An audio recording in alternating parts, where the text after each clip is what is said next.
Howdy there, folks. How are y'all doing? My name is Reese, and welcome back to our Tekkit Legends 25-25-25 challenge, where we are playing 25 episodes of Tekkit Legends over the course of 25 hours, each 25 minutes long, and I think what we have to do is set this to pulse.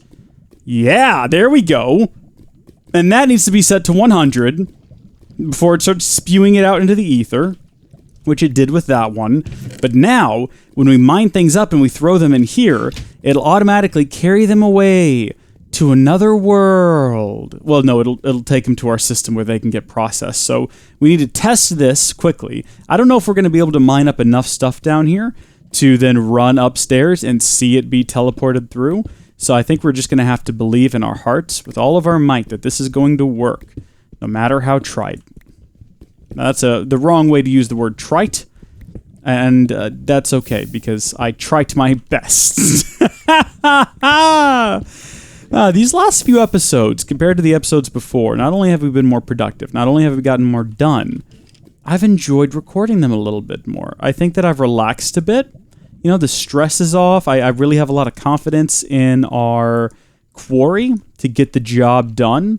What can we do with zinc? Does zinc have an EMC value? Okay, if we get some zinc and we throw it inside of a macerator, crushed zinc, zinc ingots. Zinc is useless. Get out of here. Why even put it in the pack developers if you're not going to add an EMC value to it? Just give it an EMC value. It's similar to things like this with bauxite. What happens if you put bauxite inside of a macerator? You get this crushed aluminum ore. Oh, well, that does give us... Oh, aluminum. Well, I guess I should go ahead and mine it up then, because I can just throw that into that chest down there, and it should process up just fine. Now, this one, though, will not automatically be processed, because we don't have that in our sorting upstairs, in our auto-sorter system next to the quarry. So that's actually a good test case to make sure it works. If we go upstairs and it's in sort of the waste chest, we'll know for sure that it went through and got where it was supposed to be. What about this cassiterite? Where is that at? What is that? What happens if we macerate that? We get tin dust, and then that can be turned into presumably tin ingots, so we might as well go ahead and collect this too. I don't know why I was treating this stuff from the engineer's toolbox like it was the devil. Now, on more than one occasion, people have asked if we can grind up using the grinder module and then, or macerate. Yeah, macerate is what they've been asking. And then put the macerated contents into the furnace from Engineer's Toolbox, and then that way we can quadruple our ores. And the answer to that is no. No, we cannot. I'm pretty sure we tested it in like one of the first episodes. I continue to get questions about it, though, on my old series. Sometimes not even questions, just declarations from people saying I'm an idiot and you should have done this.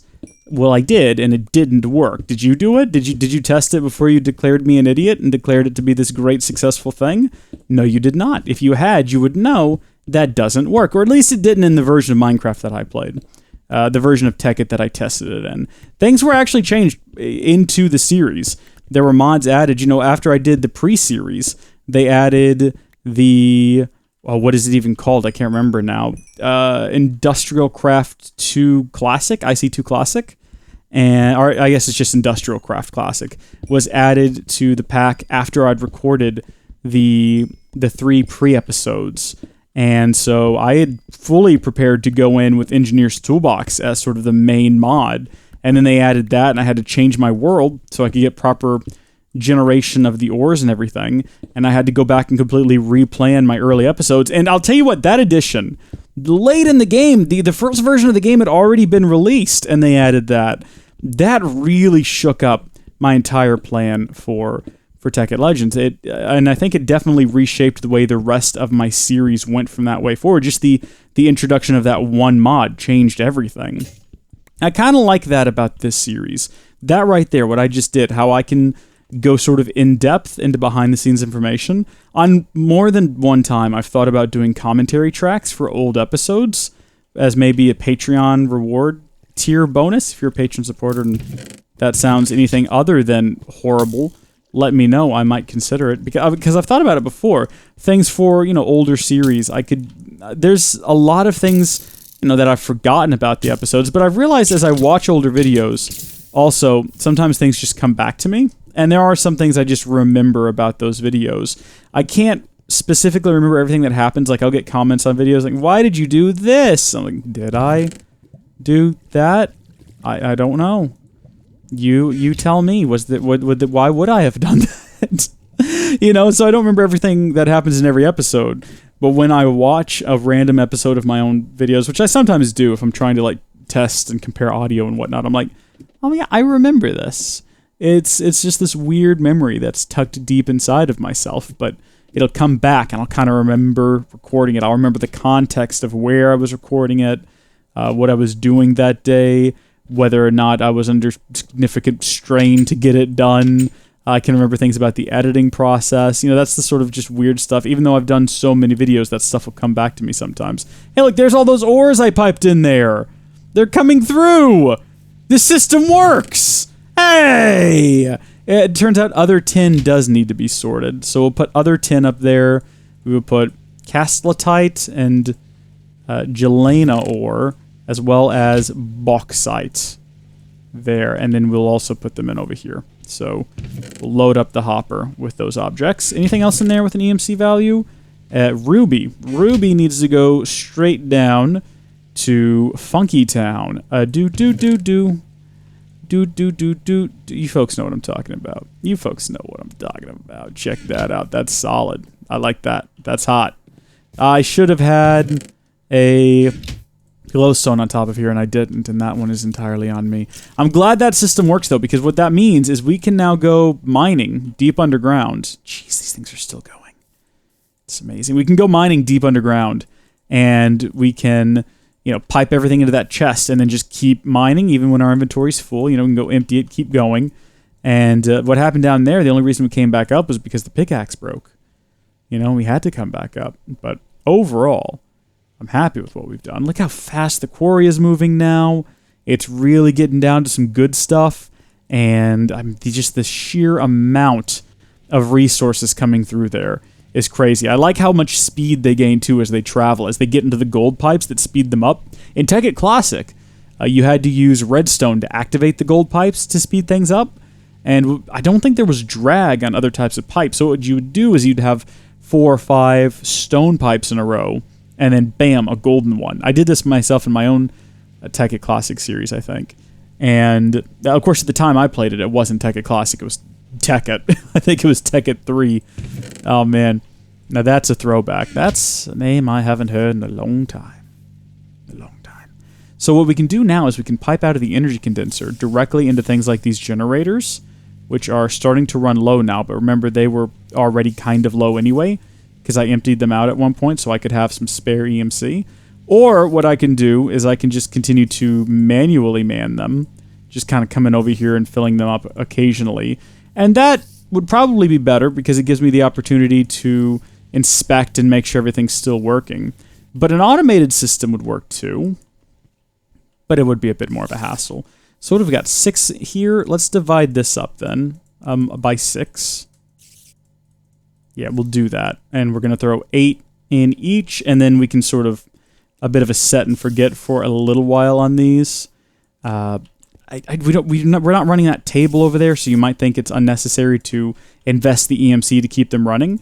But you can see the quarry is making use of them. If anything, we should probably shut these off because it's just forcing the generators to keep running when the generator isn't doing anything else. Although I did just see an ore go up in there. Did y'all see that? This should start going way faster now that this is full and going.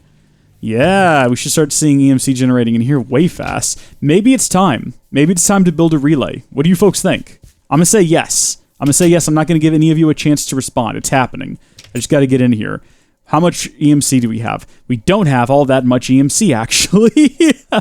Thought we would have more than we do. We can put our wrench in there. Certain things we're just going to have to store in here because they don't have a value. But otherwise, let's see. What goes into the relay? They're not that expensive, are they? Ah, 74. Okay, they're a little bit expensive, the antimatter relay. No antimatter involved. Well, I guess there is no antimatter in this. We have dark matter and red matter. Yeah, antimatter's sort of a not a thing. Well, I mean, by it's literally called antimatter. So yeah, okay, obsidian and glass, and then a block of diamonds. We're not going to have a block of diamonds anytime soon, probably, I would guess. It'd be nice if we did, though. Can I get another pickaxe? Did I not put my pick in there? Oh, I see. An oik axe is not a thing. Okay, we did. We'll grab that, and we will grab some more chicken. Should we head back into the mine? We know what's going to happen when I head down there. I'm just going to start off on another random branch of conversation, which may or may not be good depending on where you stand on the subject. I keep thinking I can walk up here and vein mine this, but vein mine's not a thing, unfortunately. If it was, I would have taken down that whole house a long time ago. It just sort of stands in my way and irritates me. Okay. Let's see where we can get with this. That stack right there is worth 23,000. That stack's worth 9,000. And I can't remember. We had 30,000 in here. And then what did we need? 70? Oh, we're so close.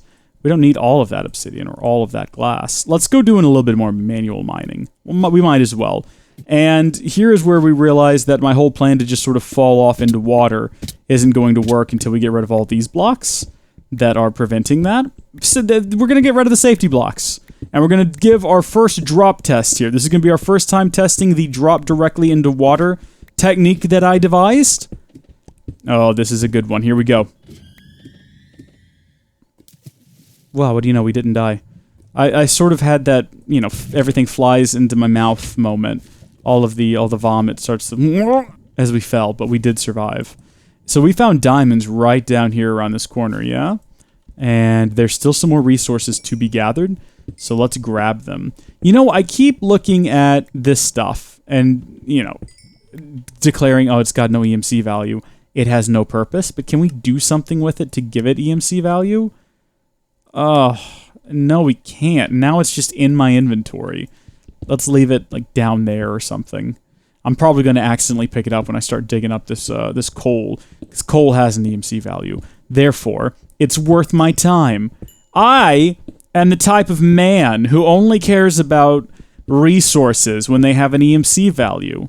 I don't see what's wrong with that. That doesn't make me a bad person.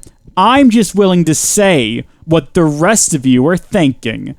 Oh, I don't know. That was like a parody of a guy who's only interested in talking, I guess, to pretty people. I wasn't really sure where I was going with that. It was just meant to be a parody of something. Maybe I should have left it open-ended and let you folks interpret it yourselves. I'm going to do another one here in a second. I'm going to do another one.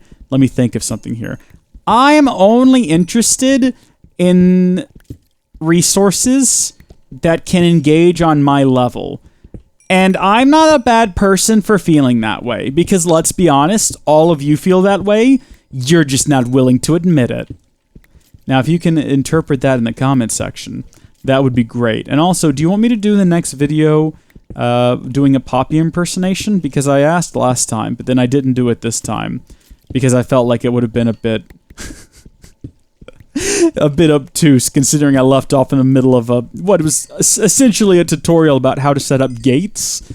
I need to stop saying I'd gotten myself out of the habit, and then I noticed when editing a video earlier today, what was that video for? I believe it was a Sky Factory 4 video. I noticed that I was saying a lot again, and I thought to myself, oh no.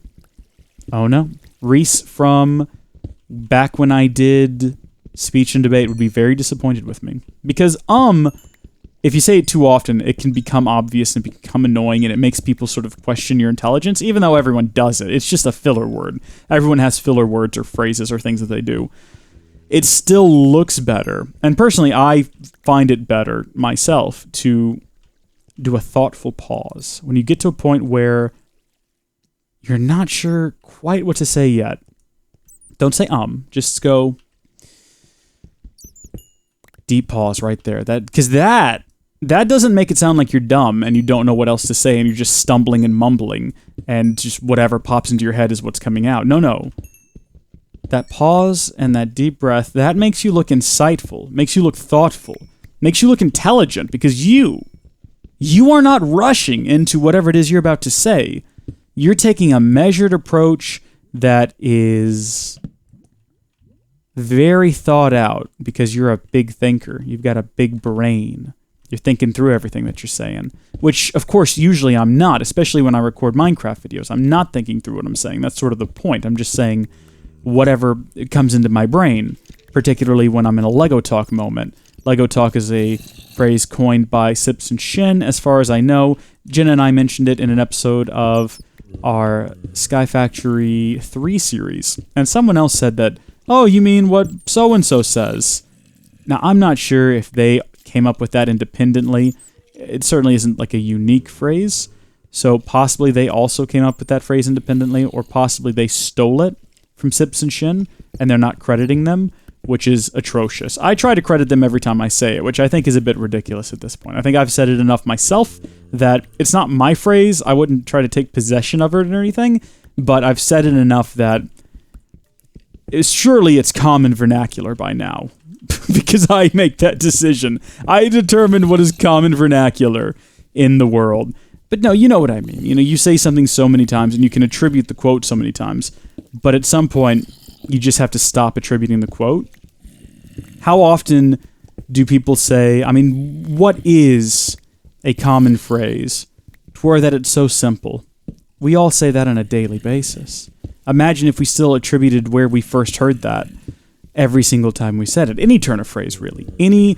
Or I guess Lego Talk is sort of a name for a type of conversation. It's sort of a title for, so it would really be attributing the title. But you don't refer to a king as a king and then refer to the title as, you know, as old Archibald Express once said, king. You know, you don't quote the original person who created the term. That would be ridiculous. At some point, these things have to be able to stand on their own.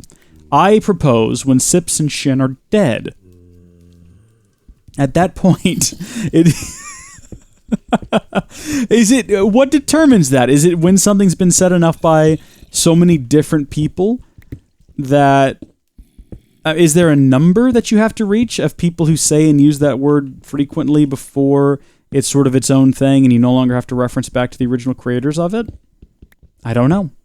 I'm just asking big questions here. I'm trying to encourage thought because I feel like that's something we don't have a lot of anymore, especially in the youth culture.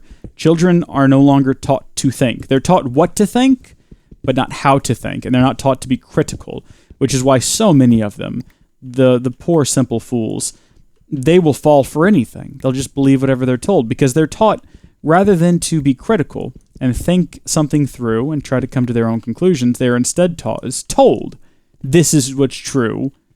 I know, you believe me. And it sadly, it works with the culture and the children of today. They just sort of accept that and they move along.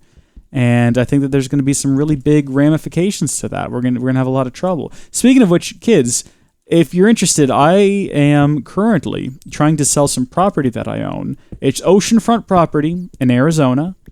From my front porch, you can see the sea. And if you'll buy that, I can throw in the Golden Gate for free. So just give me, give me a tweet if you're interested in that. Shoot me a DM. We can exchange information, and I can get you. You can get that money sent to me. I can get a deed sent to you, and you can own some oceanfront property in Arizona and the Golden Gate for free. Remember, I'm not charging you any extra for that. And this isn't one of those deals where they say that we're throwing this in for free, but really it's baked into the cost of the product. I'm losing money on this deal by throwing in the Golden Gate Bridge, but I am at a point in my life where I'm ready to settle down into a smaller place, and quite honestly, managing the property and the bridge is a bit much for me at my age, and I think that it's a loss and it's a pain to sell, not just because of the loss, financially speaking, but there's a lot of emotion attached to the oceanfront property in Arizona and the Golden Gate Bridge.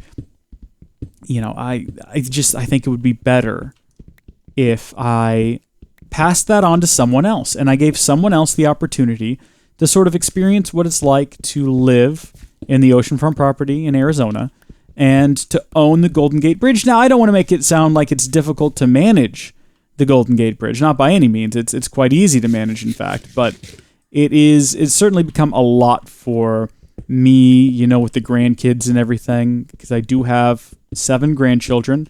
I love them all so much. Frank, little Frankie, Stacy, Stella, Anne, George, the other ones. And I would rather spend more time with them than I would. And again, it's not a hassle. I don't want to make you feel like I'm burdening you by giving you the gift of the Golden Gate Bridge. It's not a hassle. You go out there every so often, just kind of spray it off with the hose, make sure it looks nice. And if listen to me. If an earthquake hits, just maybe call out some structural engineers to have a look at the thing before you let people drive on it. And that's not too much of a hassle. The city normally handles that anyway. So it would be better if you were never seen anywhere near the Golden Gate Bridge after you buy it from me. That would probably benefit us all quite a bit if you just never ever went by or investigated it or looked at it or even really checked up on it, because questions might be asked at that point. You see, a lot of people don't know that I own the Golden Gate Bridge. I've got the deed for it, right? I've got the title. It's mine. But I don't want to be real showy about it. So, certainly if you want to make a big deal about it, but what I would advise is you go there every so often, you admire it from a distance, and you think to yourself, I own that, but don't go around asking about it. Certainly don't make a show of it. And the oceanfront property in Arizona, I would do the same with that. As beautiful as it is, there's a lot of passive income to be made there from foresting in Arizona. Yes, definitely that. And the problem is, if you step foot on the beautiful oceanfront property in Arizona, from the front porch you can see the sea, and it's a lovely view. But if you step foot on it, it ruins the value of the never touched by man forest, which is harvested every 20 years. Now, how is it not never touched by man? Well, it's a full automated harvest. It's really spectacular. And I would hate to see the value of that harvest drop. So you're not going to see that yourself for a number of decades. You're going to have to maybe wait possibly till after I'm dead and you can't come after me anymore. Only then are you really going to start to see the huge explosion in profits from all of that foresting that's going to be going on. But it'll be worth it in the end, I think. It'll definitely. Listen to me. I've certainly benefited from it. Like I say, I'm well off. I'm so well off that I'm willing to sell you the oceanfront property in Arizona and then take a loss by giving you the Golden Gate Bridge. So it's worth it to own these things for sure. And it would mean the world to me, because I was going to sell to someone else. Honestly, I found a rich billionaire who wanted to buy, and I was going to sell to him. But I like the cut of your jib. And the idea of selling to anyone other than you, quite frankly, I find to be hurtful. It hurts me to think that my property might go to someone who doesn't have the care and charisma that you very clearly have and exhibit from your every pore. Or is that sweat? I can't tell. So if you would be willing to take this property off my hands for a small fee, and this oceanfront property, I really think it would benefit us both, because you'll be making that huge sum of money in 40 to 50 years, and I can die, possibly soon, knowing that at least this land that I have loved and cherished for generations is in the right hands. Your hands. So if you're interested in that, I don't know, shoot me a tweet or something. I can get you in touch. I can send you some pictures of the property if you want to. By the way, you're not a George Strait fan, are you? No. Okay. Look, I just have to ask. You can comment down below and let me know. If so, I don't really know if this deal's going to work, because I like George Strait too, but there's some conflicts of interest there if you're familiar with his music that might arise with you buying the property. So that'll be something we'll have to work around. You can't have ever really listened to his music. And it's not that big of a deal. I mean, what are the odds, really? What are the odds? What was I doing? I can't remember. Was I just... Oh, you know what? We built a relay. That's what we started off to do, and that's what we managed to do. It's like we ran a race almost. We made it to the end, and now we are close. We need 4 more relays I want to throw out there, and then a bunch more collectors, and we'll have our tier 1 down. And then we're just a hop, skip, and a jump away from Tier 3. Although, after this, we have, what, 10 episodes left? I don't know if we're going to make it. We're going to try, though. Wow, that hit right as I was saying. Okay, well, folks, thank you. Thank you, all of you, for tuning in. God bless each and every one of you. I'm going to go now.